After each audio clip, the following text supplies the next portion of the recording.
thank you for the introduction, and I'll say that I'm thrilled to be here today. Climate action in wine is no longer optional, and today you're going to hear from 3 operators that are already doing it. So I want to welcome everyone to the Climate Action and Strategy Implementation Panel. My name's Aaron Stainthorp, and I run Sustainability Squared, a consulting practice that helps wineries and vineyards move from sustainability commitments to measurable action, building climate roadmaps, implementing programs, and tracking impact. I've spent over a decade focused on wine sustainability, working at Jackson Family Wines and Francis Ford Coppola Winery, and having the honor of serving on both the CSWA and then the International Wineries for Climate Action boards. To open today's discussion, I'm going to cover why climate action is accelerating and briefly touch on the broader context of what this means for the wine industry, along with some useful frameworks to consider. Joining me are 3 practitioners who can speak directly to that work, sharing real, varied stories of how they're implementing climate action and future-proofing their operation. We have Dave Pittard from Buttonwood Grove Winery and 68 Cellars, Ariel Daly from Adelsheim Vineyard, and Ryan Johnson from Ridge Vineyards. Climate change is here. We are living through unprecedented changes. If terroir represents a sense of place, a snapshot of climate, soil, and time, that sense of place is shifting beneath our feet. This isn't meant to be doom and gloom. It's an acknowledgement of the uncharted course ahead. Growing conditions will become more turbulent. Wine regions will experience real change, and the ability to adapt and manage risk will only grow in importance. Climate change itself is global, but the specific impacts are intensely local. The graphic that you can see on the screen was produced by the French National Institute for Agriculture. While it may be hard to read the details, the key takeaway is that local impacts are going to vary by region, and that models projecting the degree of climate change carry huge uncertainty. So what we do know is this: farming has always carried risk. But many of those risks that you can see here on the screen, they're increasing in severity, in frequency, and the nature of those risks are going to be shifting for individual regions. For some regions, the challenge is too much water. For others, it's too little. Some vineyards are wrestling with fire risk while others contend with frost, and some operations are dealing with all of these risks in a single growing season. It's a complex picture to navigate, and it's only going to become more so over time. For those of us here today, I think of all of us as leaders in sustainable wine growing, and there are 3 primary reasons to act. Number 1 is risk. We need to manage risk and take steps to protect what we've already built. The threats are real, they're growing, and waiting is no longer an option. Number 2 is responsibility. As stewards of the land, we have a responsibility to act, to preserve the legacy of great wine across our regions and to pass both the land and the craft on to future generations. Terroir is not renewable. And number 3 is resilience. There's an opportunity to go beyond risk mitigation. Climate action, done well, can make your vineyards, wineries, businesses, and supply chains more resilient, adaptable, and efficient, turning a challenge into a competitive advantage. In addition to internal drivers, there are also meaningful external forces that are shaping the need for climate action. On the retail front, large retailers want supplier greenhouse gas data to calculate their own Scope 3 emissions. From Walmart to Systembolaget, major buyers are increasingly expecting suppliers to demonstrate action and using that data highlight emission reductions to their own customers. Your buyers may be creating pressure whether you're ready or not. On the regulatory side, the regulatory landscape is really evolving on 2 fronts. There's the EU CSRD that requires disclosure, a plan, and a target, which is a more demanding standard that will affect larger wineries, retailers, and distributors selling into European markets. And then you also have California SB 253 that requires emission reporting but stops short of mandating a reduction plan. Together, these frameworks indicate a clear path of travel. Transparency is becoming mandatory. Additionally, we have voluntary frameworks. Organizations like SPTI, which is the Science Based Target Initiative, and IWCA, International Wineries for Climate Action. They're providing guidance, tools, and a peer community to help wineries formalize their climate action in a credible, structured way. These frameworks offer a roadmap for those ready to move from intention to impact. What this means for the wine industry comes down to 4 trends worth knowing about. First, disclosure is moving upstream. Even if regulation doesn't apply to you directly, your buyers are feeling it, and they'll increasingly prioritize suppliers who can demonstrate emissions data or climate action. We also know that data quality will matter more over time. Better measurement opens the doors to better strategy and new market opportunities. It's also important to recognize that your biggest levers are actually outside of the winery walls. In greenhouse gas accounting, we call this Scope 3, but it's really looking at your supply chain. That's where most of your carbon emissions live and where the greatest opportunity for reduction also exists. And finally, it's very important to note this work is bigger than any one operation. It requires collaboration across supply chains and through shared tools, best practices, which is exactly what today is about. For almost everyone here today, Scope 3, again, your supply chain emissions, is the elephant in the room. It's where the majority of your total footprint sits. Glass and freight are the biggest levers, and glass alone is typically around 30% of a winery's footprint. But here's the nuance that I'm hoping our panelists will be able to speak to today. While Scope 3 or supply chain emissions are the largest share of your emissions, there's good reasons to start closer to home with on-site operations or electricity sourcing. These are areas that are going to be more in your direct control and where action often comes with added benefits like cost savings, efficiency gains, and greater operational resilience. The biggest number isn't always the best place to start, but it's always good to keep in mind. So for today, the question isn't whether to act, it's how to act in a way that fits with your operation, your values, and your goals. Every operation is different, and so is the starting point. The most common variables that we see impacting these decisions are cost, uncertainty, internal bandwidth, and localized climate conditions. There's no single right answer, but there is a right process for finding yours. And that's what today's panel is here to help with. Each panelist here today has taken a different path towards climate action, and that is intentional. There's no single entry point, but on the screen you can see a few of the more common pathways to consider that we'll get a chance to talk to. When we look at direct action, you don't need a framework to start implementing strategies, tactics, and changing your operation today, and we'll get a chance to hear that story.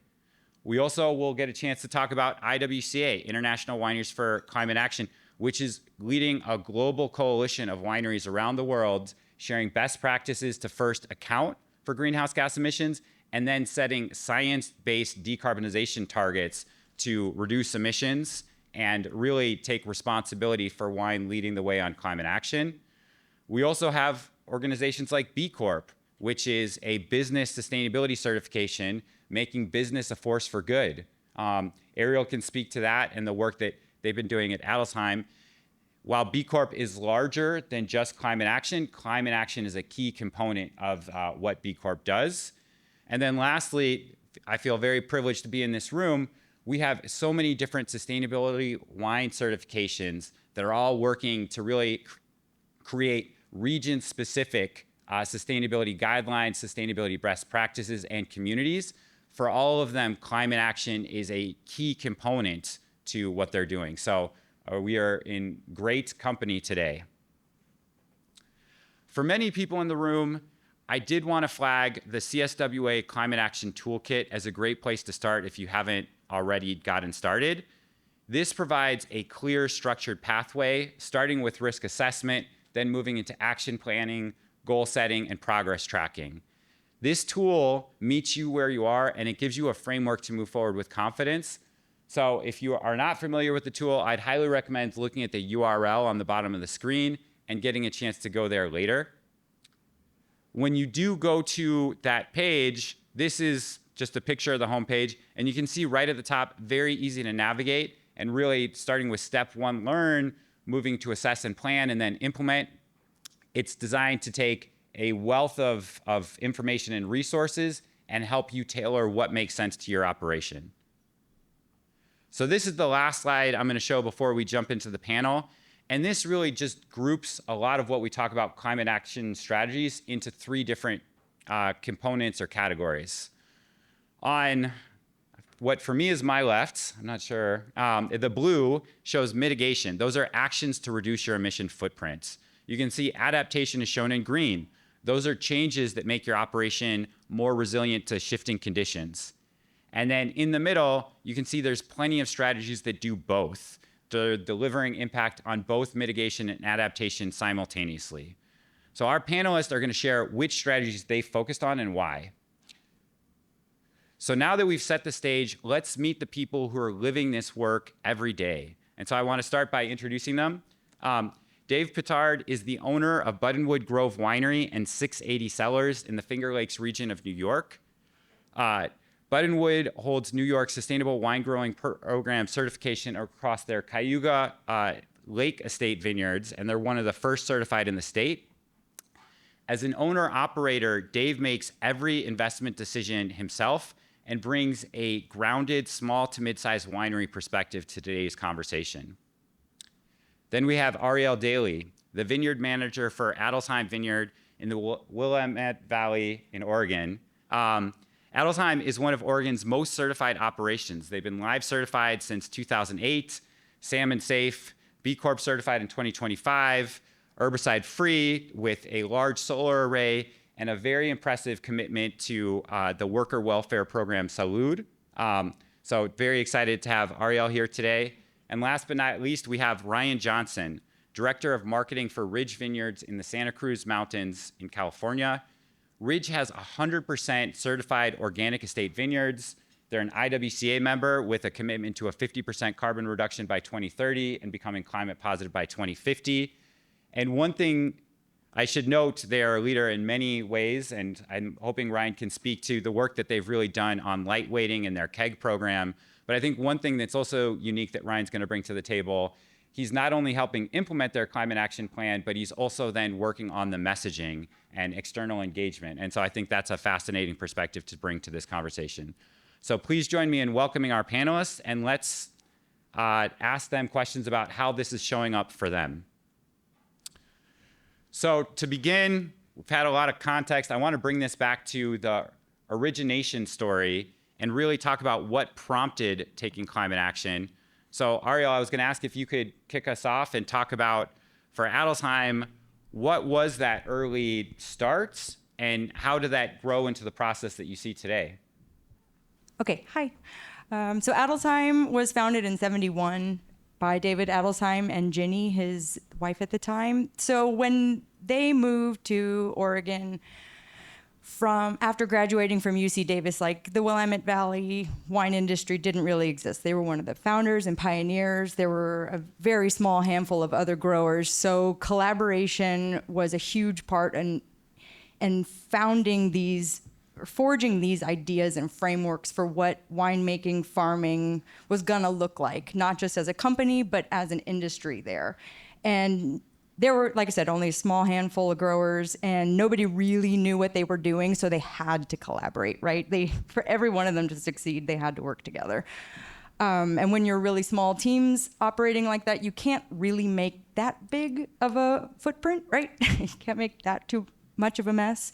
So as the industry grew and as the business grew, I think there were all these opportunities to attract like minds who shared the same values that David founded the company with, definitely with a huge emphasis on ecological respect and proper land use, all of these sorts of things. And as the company grew, you have more minds and hands to implement all these nice ideas and spread it and grow. And then eventually it got to a point and size where they said, hey, we're big enough and we've been doing all of these responsible, sustainable things for long enough, we need to get certification to really underline and demonstrate our commitment to all of this. So the Vineyard side of the business was able to certify with Live in 2006. And then in 2008, the winery side was certified. 2008 was the first year the winery certification was available through Live. And then last year, 2025, we were able to certify as B Corp. So that was something we kind of dipped our toes into, thinking it's going to take years. Let's just see where we're at. But because of all of the greenhouse gas calculators and amazing spreadsheets we've gotten to maintain since 2010, really is when we started using the calculators and maintaining all of those records.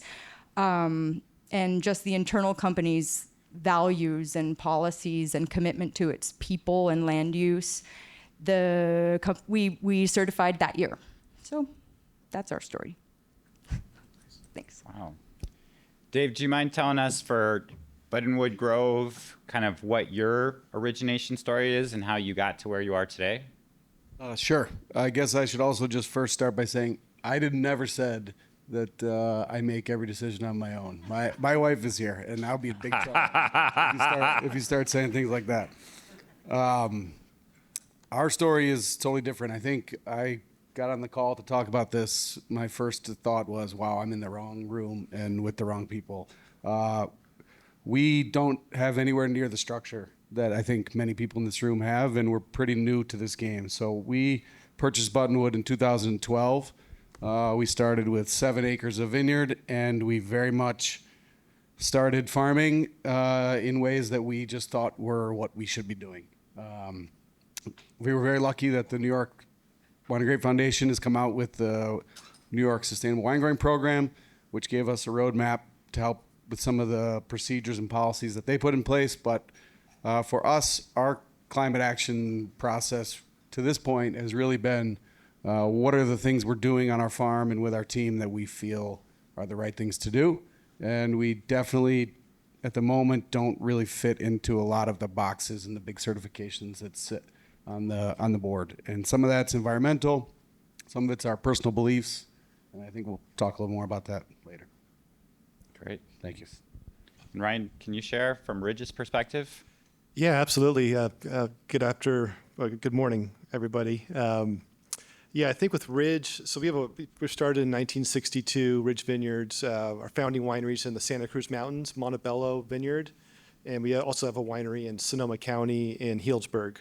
And I think, at the core of Ridge, we have a few founding philosophies, transparency being one of our the hallmarks of Ridge. We were one of the pioneers in California to put ingredient labeling on our wines, and it's something we still do to this day. And as far as sustainability efforts there, I think, we mostly evolved around vineyard health and wine quality over the years.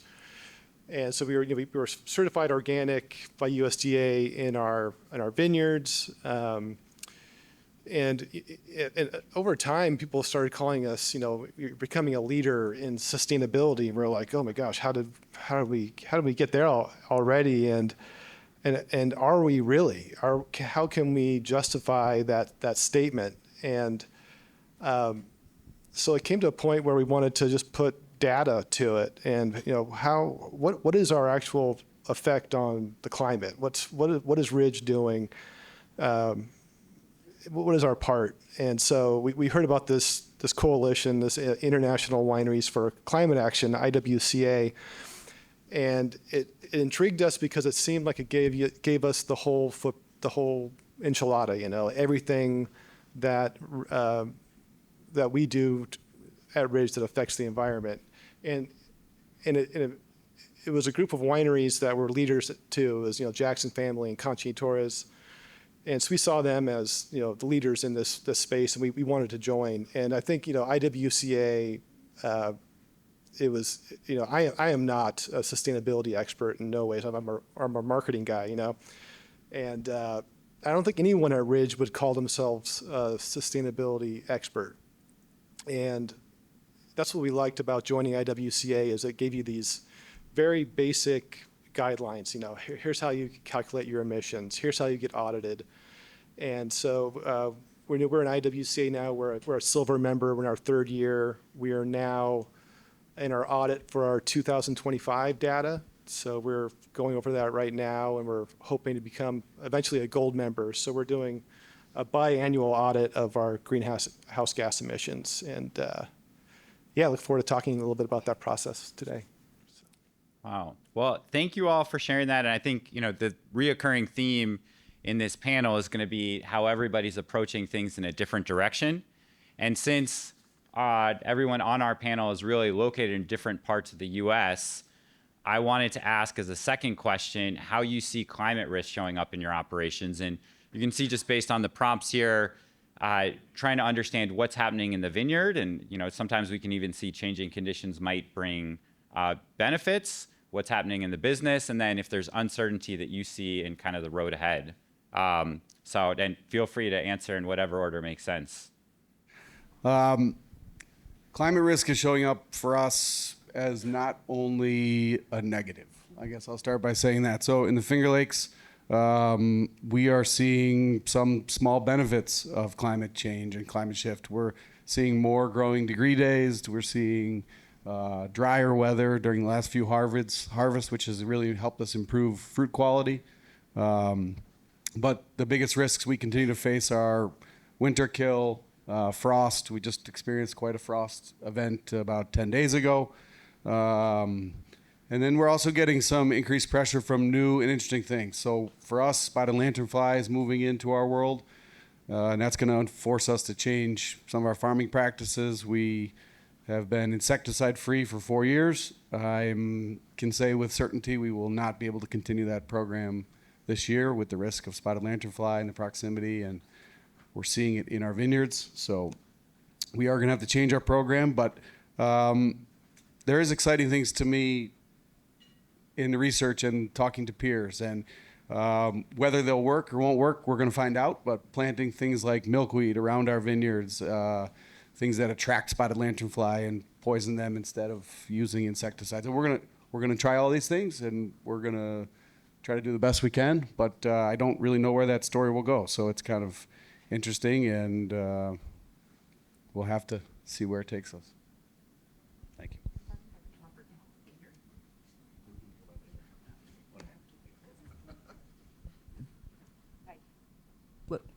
I'll talk next. So for the Willamette, historically, we're known as a very cool Mediterranean climate, right? And there's certainly an increase in drought conditions, I think. The valley is getting warmer. Sometimes you look at average data and you're like, yeah, maybe it is kind of just average, but it's because you're getting these crazy heat spikes and they're just averaging out, right? But our drought conditions do seem to be persisting. Our water tables and are dropping, and access to water is increasingly difficult. You can't get water rights if you're a new vineyard. We can't have water rights in most of our vineyards as an older winery. So it's stressful, and it can be stressful. Like last year, we experienced major drought in one of our biggest vineyards. Like the reservoir did not fill during the winter. And so there came a point right before a heat event. I wanted to irrigate, but I could not. And that was a really hard decision to make of like, oh, you can irrigate or you can spray. Like your water table is so low, the pump is clogging, there's too much silt, like what do you want to do? And so, all right, we're gonna spray. We're not gonna irrigate. And even the spray tanks took like 3 times as long to fill because it was just that tedious. And those are things where you have to start thinking about like, well, what do I do next time if that happens? It's you're not facing newer conditions all the time, but you sort of have to start expecting these things will come back. And my year will continue to kind of move up, and you have to be really, really willing to be flexible. It's like, of course I'm going to spray, and of course I'm going to start running the de-leafer, and of course I'm going to have to cultivate and do all of these things, but maybe in a different order and maybe at a different time. So it's keeping you on your toes. Yeah, I think climate is everything for Ridge. It's our estate vineyards are our biggest asset, and I think it's hard to deny that the climate has had a larger impact in the last 5-6 years than we've ever seen in California, possibly because of starting in 2020 with fires, and then you go into 3 drought years, and then you've got an overabundance of fruit in years with more rain. So I think whether or not we can affect that, we're going to do our best, but it's no doubt that these are events that affect wine. And we, I think it dominates the narrative too in the media when you talk about forest fires in 2020 in California, and it dominates the drought years. It seems like more importance is put on those negative things than the good years. So you just see it really impact your sales too, and just the perception of wine in the market. So, and the amount of wine that we have to sell. So it's huge. Climate is everything. Yeah. Well, thank you for sharing how you see risks showing up. I think all of you are here because you're taking action. And so I did want to then ask where you're seeing actions that you feel like have made a meaningful impact. The graphic that you can see on the screen, this is another one that I took from the CSWA Climate Smart Toolkit, similar to that Venn diagram, but here we're actually just seeing it imposed over Vineyard Winery. And I think it just helps, again, to think about what these strategies are. But here, I just have some of these slides set up. So, Dave, I was going to ask first if you can tell us about what's going on with your operations and where you feel like you're seeing success.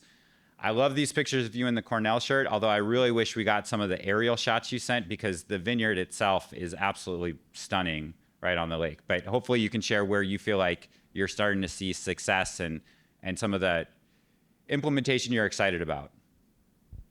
Sure, thank you. Yeah, I can't believe you didn't get the pictures I sent you last night into today's program. It's a shame.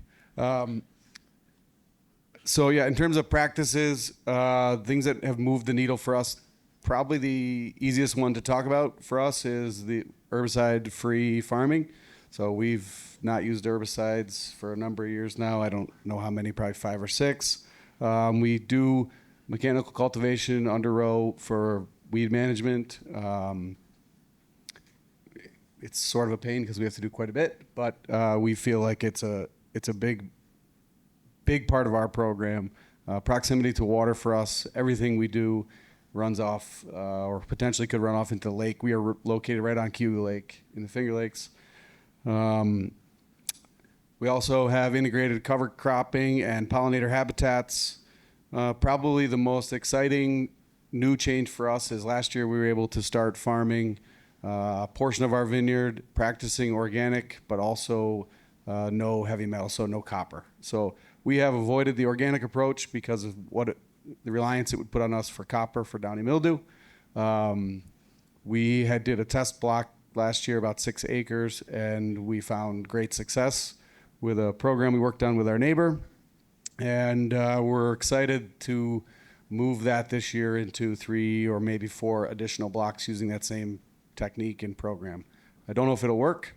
I really hope it does, because it is exciting. It is something that our customers were excited to hear about, and the first wine is out, and we're proud of that as well. So that's my story. And Ariel, do you mind sharing some of the work you're doing at Adelsheim and maybe speak to some of these pictures here that I think showcase that? Thanks, yeah. In the bottom, you can see our very low reservoir from last year. That's not so sustainable, but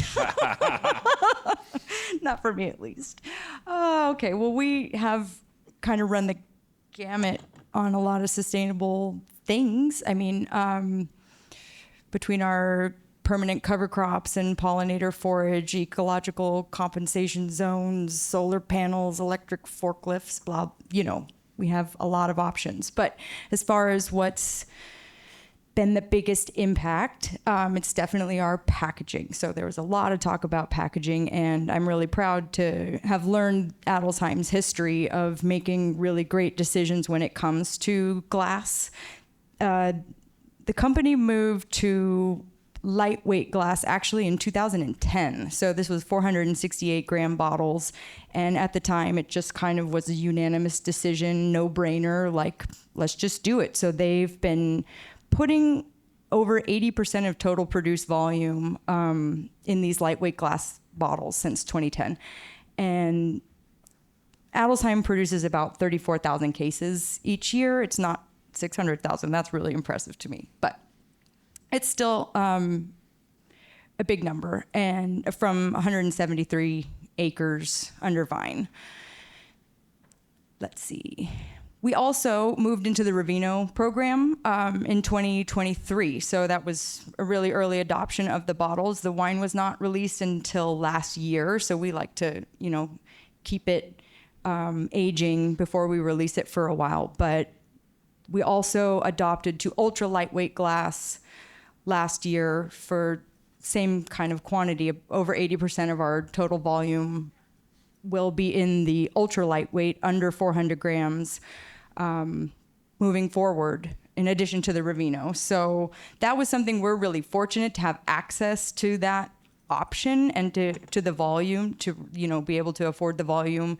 In discussions in this panel, like, it's come up of like, why don't you do that? Oh, we literally don't have the scale or the volume for it to be available to us in the Finger Lakes. And it's like, man, that's so frustrating. But for us, again, another no-brainer. It was like the same price.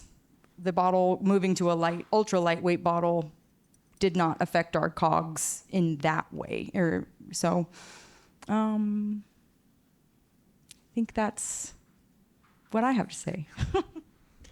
Well, and then Ryan, can we hear some of what you've been doing at Ridge? And I really like this slide too, because it speaks not just what you're doing, but how you're communicating it. Yeah, and thanks for putting that slide together, Aaron. I just wanted to talk about scope 1, 2, and 3 emissions, and this slide really does a good job of showing things from all 3 scopes. So you talk about your greenhouse gas emissions. Your scope 1s are your emissions that are under your control. A lot of this is with fossil fuels. Even the CO2 that's emitted through fermentation is in scope 1. So that's, we're trialing some electrified fleet. We have about 76 vehicles in our fleet. I'll be honest in saying it's one of the bigger hurdles we have ahead of us in scope 1 is to electrify that fleet. We just see the performance of our fuel vehicles more effective at the time, but we are doing some work with the electrified fleet. Scope 2, you're looking at your energy. And so we have at our Sonoma County Winery at Lytton Springs, we have a solar array on the winery that powers the facility. In Santa Cruz Mountains, and also our warehouse in Milpitas and our tasting room in Paso Robles, we can't have a solar array. It's not an option. So we buy entirely green power. So we're hoping with our audit this year for 25 data, we'll be at 0 scope 2 emissions. Then scope 3 is the behemoth. It's the one that is so large for every winery. It's our packaging, our bottles. It's how our wines go to market with FedEx and with freight and ship across 55 countries in every state in the United States, and then we got a sizable wine club too. So wine is heavy. Here's our bottles here. I'd urge anybody. I don't know if you can see the QR code in the bottom left. That's our link to our sustainability report, and we have a lot of our wins, some of the things we've done. But this is one that we're pretty proud of. And by no means are we in the lightest weight glass, but we are now in a glass that is made in America by Gallo, 100%. And we had a drop in our emissions by 20% just by this small change in the glass. Where you can see the purple line on the bottle is the new glass shape. So it's almost unrecognizable to the consumer. And we're looking at another glass that's about 80 grams lighter. We're trialing right now. So, and then we're also putting wine in keg too. Keg wines is we're saving bottles there. We do about 1,000 cases of wine of bottle equivalents in keg every year. So, those are a few things. Yeah, I urge everybody to check out the sustainability report we put out. Ryan, one thing I wanted to ask as a follow-up, I think you weren't able to join for the Echolands tour yesterday, but that winery itself is very impressive, and I believe Ridge has done a lot with green building, right? And so there we get into energy efficiency and the energy that's not used. Yeah, our winery in Sonoma County is the largest winery made of straw bales, and facility made of straw bales at the time we built it in 2001. So it's insulated with about 2.5 feet of straw inside the walls. It keeps it cool, almost like a cave above ground. So with the solar array, we hardly use any energy at all for the facility. And Montebello, we're fortunate enough at Montebello and Santa Cruz Mountains that we have a limestone cellar that was dug out in 1890 by a doctor in San Francisco, and we have a limestone underground cellar that we're fortunate that keeps everything pretty cool. So, yeah. Well, moving on to the next question, I think one thing that I commonly find once you start talking about climate action or sustainability in general, it very quickly becomes overwhelming because there's just so many things. And even I think that Venn diagram of climate actions is helpful, but even there's a lot to choose from. And so I think with all of those different things, that can almost make it hard to take action because what do you do first? So I wanted to ask all the panelists, like, how they've prioritized where to start. You can see here in the visual, there's the 4 matrix of high impact, low effort, or here it's described as highest feasibility. But I guess, Ariel, maybe we could start with you for this question, but like, how did you approach prioritization at Adelsheim, and what advice would you give to others in terms of how you thought about prioritizing? Sure. Well, I don't think anybody, wakes up and says, I wonder what my greenhouse gas emissions are, but the calculator really does give you a great way of baselining. And for people wanting to pursue certifications, it's important, or even curious on how to reduce them, or curious what levers do I have that will make the biggest impact, right? So that's usually what you're looking for. Where's that secret spot where if I just do this, then I'll move the needle significantly, rather than going blindly, throwing spaghetti at the wall, saying, man, I hope this one's real sticky or whatever. So having that spreadsheet, helps you identify those levers and say, oh yeah, if I do this or invest in that, it will move it in a meaningful way.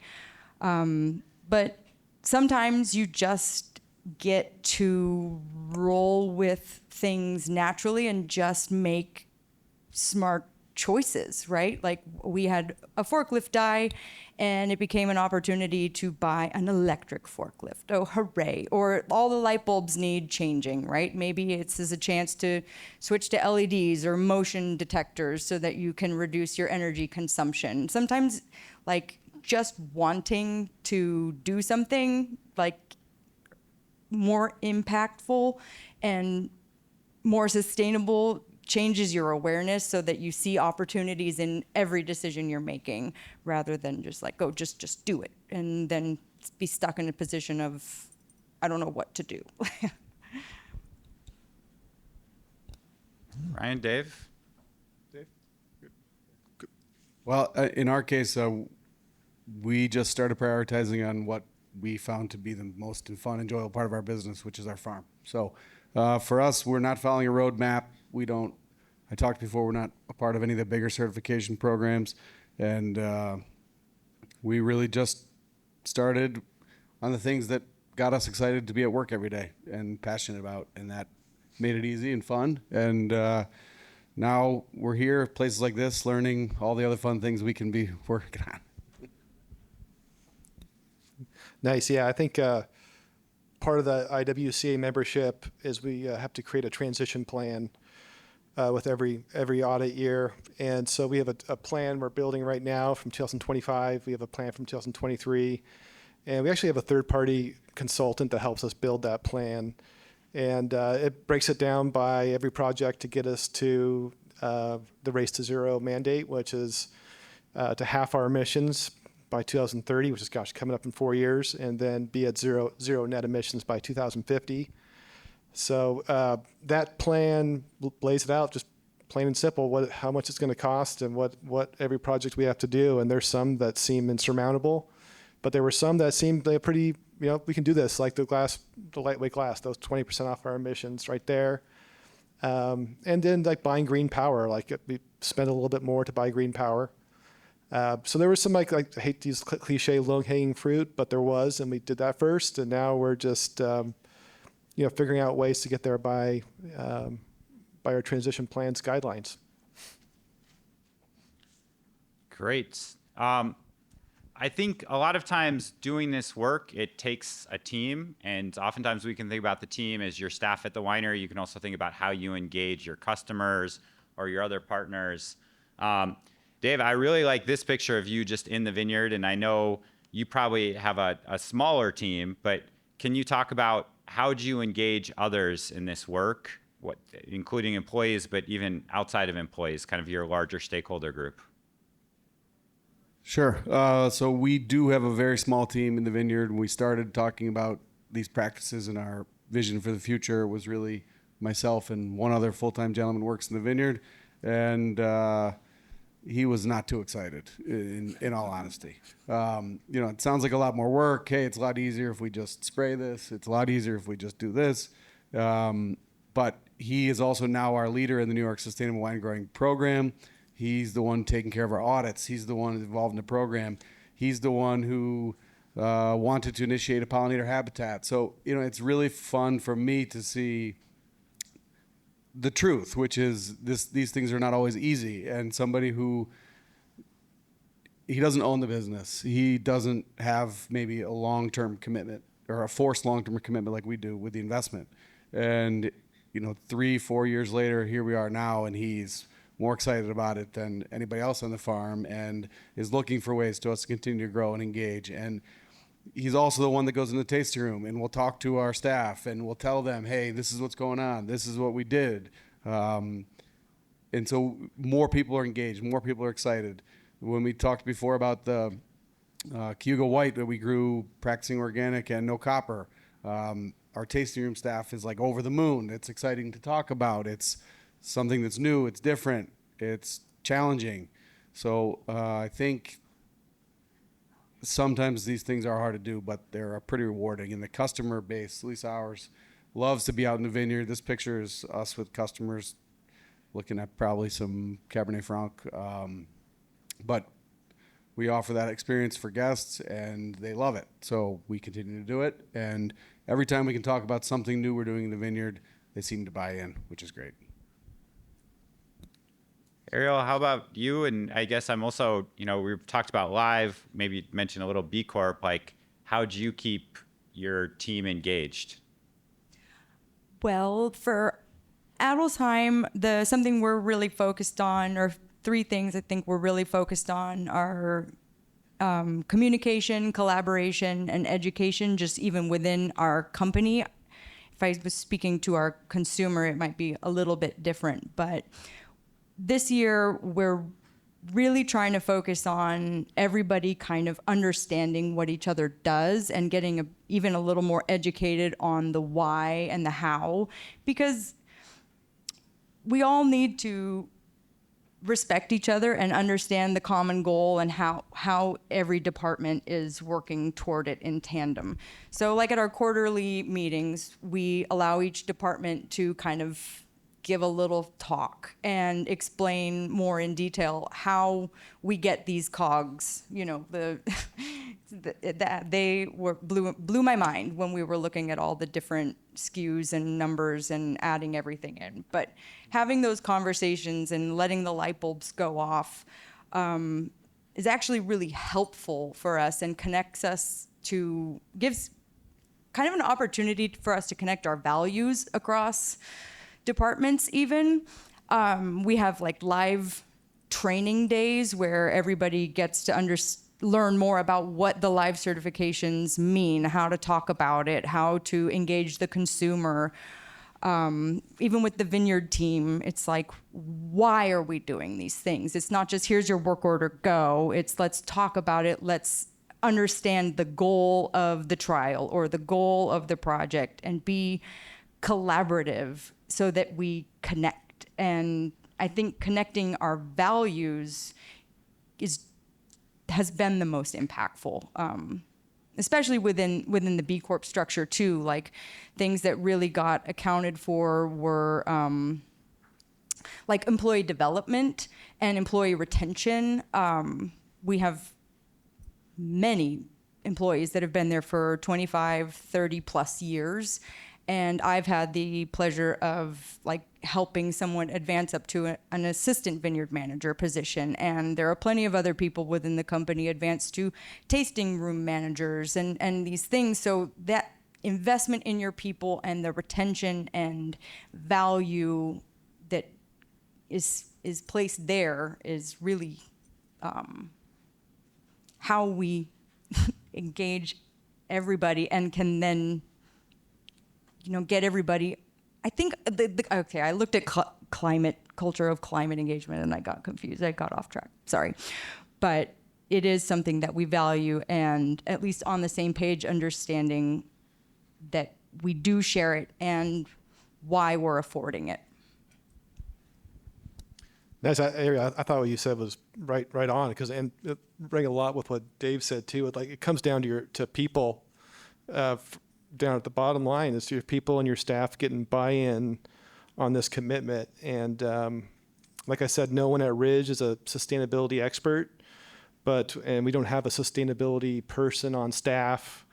So what we've created is a sustainability committee. So we're 9 members right now. And so it's a different person from each department working together who's, everyone's passionate about the environment. That's the number one rule for being in the sustainability committee. And then, it's an extra few hours of work a month for each person. And like Dave said, it's like, people aren't really jazzed to hear about that at first, but it pays off. And people bring some ideas that you're like, wow, I didn't even think of that. Our tasting room manager has a great idea for how we can reduce our paper waste by 25%. And we're doing that this year just because he brought it to the table. So this committee's been huge for us. I think, it's I said it just takes a commitment from every person at the winery. So. Well, thank you all for sharing these. I think we have, I want to make sure we have time for Q&A at the end. So I'm going to have 2 more questions and going to try to see if we can do quick responses for that. I think one thing I like to just acknowledge is sometimes this work can be hard. So I wanted to ask, what's something that everybody's still wrestling with? And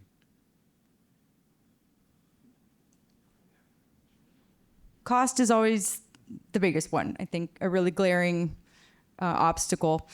So, you see it in organics, right? Like you want to use softer chemistry, you have to put out more sprays. Sometimes the products themselves are inherently more expensive. Same with reducing herbicide, eliminating herbicide in the vineyards. Now you have more tractor passes, you have a different carbon footprint, or you have to use hand labor and hand hoeing, and there's cost. And then you have this, and I personally have an internal conflict when the team has to go out and hand hoe. It's like, I could use this, or now I have to ask all these people to do that. And it's a struggle sometimes, but making these decisions are investments, and we're really fortunate at Adelsheim to have ownership and a board that affords these decisions and maintains these values so that we don't have to, go backwards. We can keep moving forward with what's sustainable, what's right, and what we want the rest of the industry to continue pursuing. Yeah, sure. I think the thing, scope 3 just pops right out. That's the biggest for us. That it's a hurdle because it's It's going to take changes in the way wine is sold around the world, the way it's delivered, the vessel it comes in. It's just a heavy product, and you ship it all across the world. There's some things that need to change fundamentally to conquer Scope 3. And so I think the whole industry needs to grapple with that and come up with these solutions that we've discussed throughout the day today. So I think Scope 3 is it for us. Few challenges we're still wrestling with are first water, but in our case, too much of it, and the mildew problems and threats that we face in our growing conditions. Planning is tough for us. I mentioned before, I work with one other guy in the vineyard. He also is renovating an Airbnb house and doing all the maintenance for all of our farms and 72 acres of grapes. And so planning and dedicating a person. We don't have a person dedicated to sustainability in our program. And I think that's something that maybe over time we will be able to do, even if it's a part of someone's job. That would be a good opportunity for us. And supply chain first is really tough too. Ariel mentioned before, we have moved the majority of our wine to lightweight glass in the last couple of years, but we've been trying to move to ultra lightweight glass, and we found one supplier out of Pennsylvania who will ship us glass from California at a wonderful charge, and requires like a whole tractor trailer load for us, and that's not an option for us at our small size. So it's exciting that some of those supply chain folks we work with are at least entertaining the conversation now, but it's a shame that we're not there yet. So hopefully in the future. As a follow-up, I wanted to ask, for the work that you are doing, how do you keep momentum going after things initially get started? Because all of you have been doing this work for some time. How do you keep that momentum going?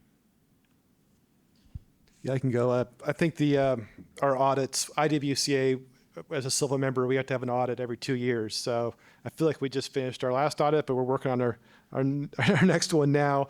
I think our accounting department wants to kill me, but it's that IWCA keeping us on track. Every 2 years, we got to have this calculate our data and then get it audited and report it.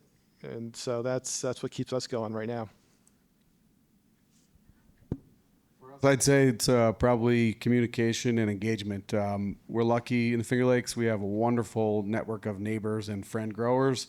Cornell University really helps to facilitate a lot of that. There's bi-weekly meetings in the Finger Lakes. We get together, we talk about different practices, what we're seeing, the challenges we're facing, how we can help each other. We also have some great neighbors, some great customers that buy grapes from us that have challenged us to find new ways to do things better and smarter. And events like this, or I got to go to Tasting Climate Change in Montreal earlier this year. It's really inspiring, honestly, to see people, talk to people, see what other people are doing, and try to figure out what we can incorporate into our own world.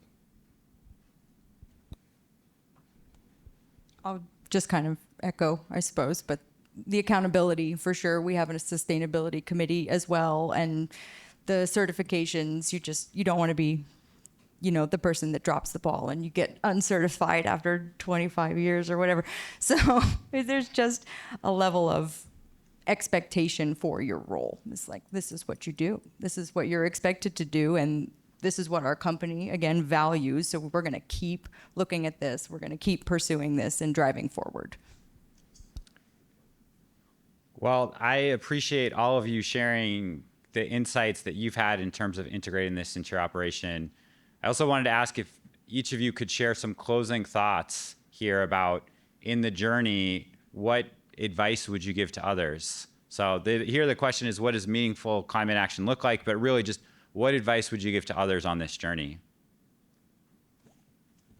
Go. Yeah, I'll say it for the third time. You don't have to be a sustainability expert to do this. There's resources out there that can help. There's not only IWCA, but some of the other organizations we talked about today. There are consultants that can help with this. We have, like I said, a consultant that helps us just collect our data, because it is a big project and a lot of us don't have time to do it. So we work with the consultant to help us calculate our emissions. I'd be happy to talk to anybody about that who has questions. Yeah, I think it's just you can dip your toe in. There's for IWCA, there's the introductory membership, which is, just you have to just get plans for having your audit, and then we have our second, or you have to have an audit for introductory members, don't you now?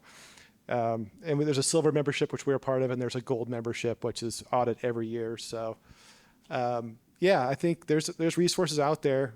Just don't be afraid to try. I think my takeaway is just be real and try to figure out what is good for your particular operation. And it's great to have certifications and goals and ideas, and start with one small practice and then go to the next. And for sure, be patient with the process, right? It's most successful when it's coming from a genuine place. I mean, it's not always going to be cheaper or easier, and a lot of this sustainability, doesn't directly impact the quality of the wine in the bottle, right? But what all of these certifications and all of this thought and intentionality hopefully translates to is that much attention and care being put into the product they're consuming, right? And hopefully creating connection and with your consumer over shared values. And in preparing for this panel, that's what I feel like I kept coming back to, is like identifying what you value so that you can connect with your consumer that way. Because you want them to understand that you put a lot of thought and care into that product, right? And just as much into your operations. So, thank you. Wow. Well, I feel very fortunate that we have such a great panel here and so many great people in the room. As we get close to wrapping, you can see there is that link to the CSWA Climate Toolkit, which is also a great way to get started.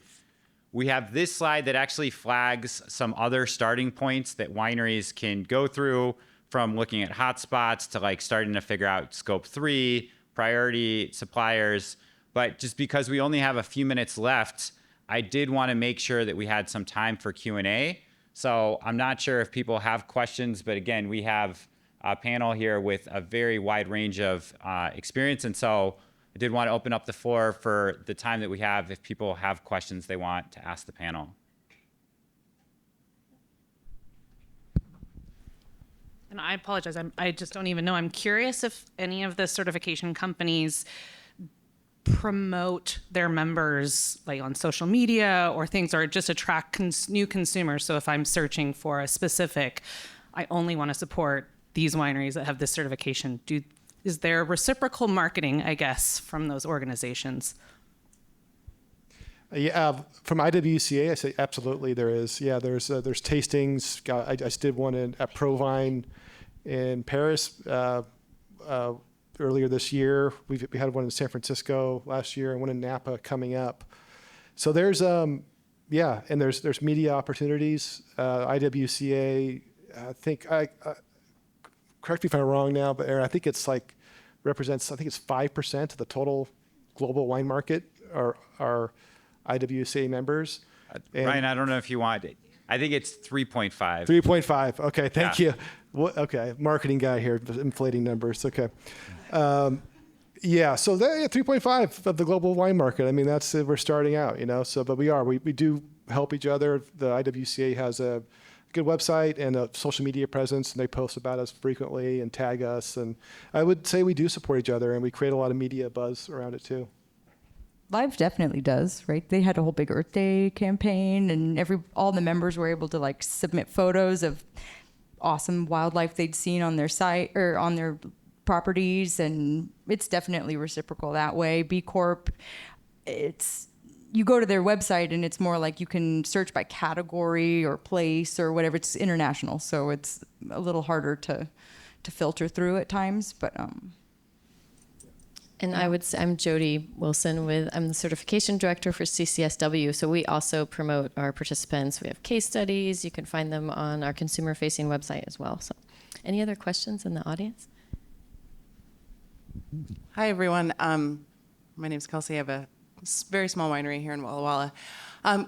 Some of you folks talk a little bit more about the time that you spend on these sustainability emission efforts and how you choose how much time to spend on them, since that's such a valuable resource as well? Oh no. Well, I guess I can only speak from my department. I mean, the committee that we have, the sustainability committee, meets once every 2 months, I think. So that's like an hour, and it's everybody in a room, and we're all working at the same time. And then you're sent away with tasks to come back prepared for the next meeting. What I'm responsible for, I guess it depends. Like, I have my own set of favorites and favorite vendors and choices and ethos that I go into, where it's like, this is what I want to do.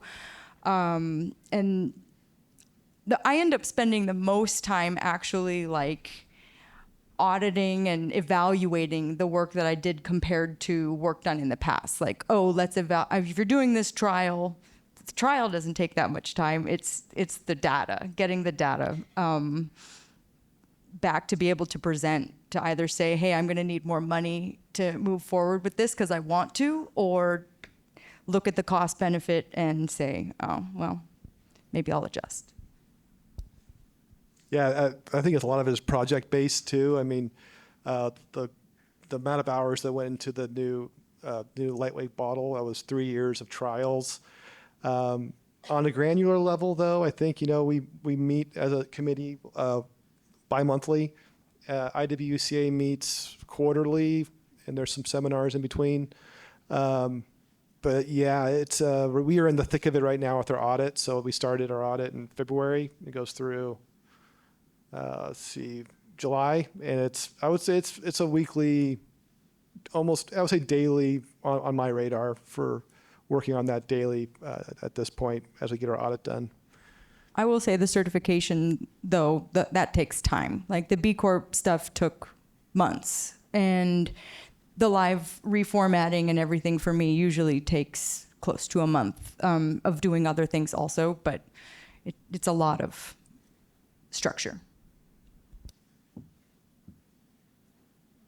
In our case, we don't spend a lot of time planning at all, but the practices that we're doing definitely require much more labor, much more. Okay, I got the sign that we have 1 minute left. Do we have a last question?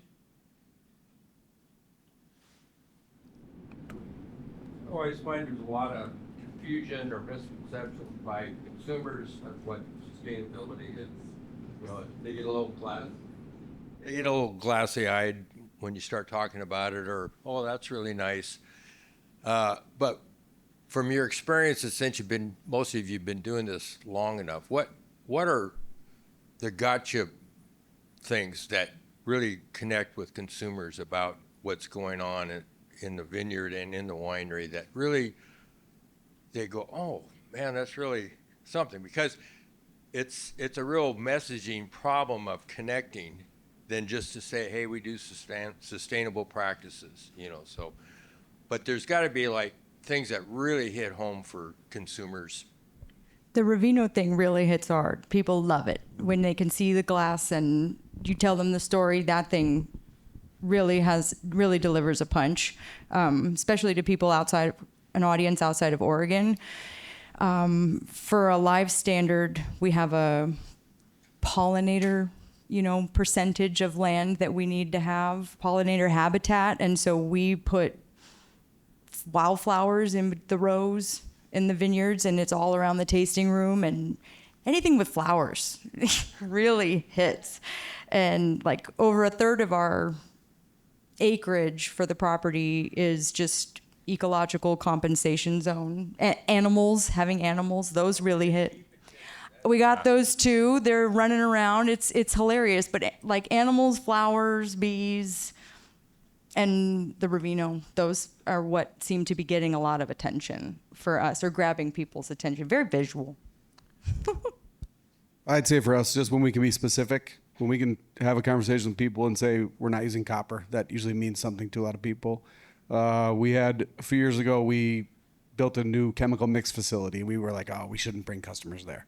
And we ended up bringing customers there. And the fact that we have a facility dedicated to mixed chemicals that doesn't allow those chemicals to be spilled into our waterways, to get into our lakes, I think customers were like, wow, okay, that's pretty amazing. Something they wouldn't think of around a conversation we normally try to hide from them was impactful. Yeah, I think just adding that, we just keep it as a top line in our marketing plan every year, sustainability, and we just pound the message home over e-commerce, direct to consumer in the tasting rooms, trade marketing, export, broad market and wholesale. It's as important of a message that we tell, and we always make sure that it's in our marketing plan. And I think that sustainability report we created too had a lot of legs, and it just kind of gives us a basis for communicating on a very easy to understand level to customers. Well, with that, I want to say thank you to our panel. Thank you to everyone here. And yeah, I think we can wrap, and we might be standing in the way of lunch.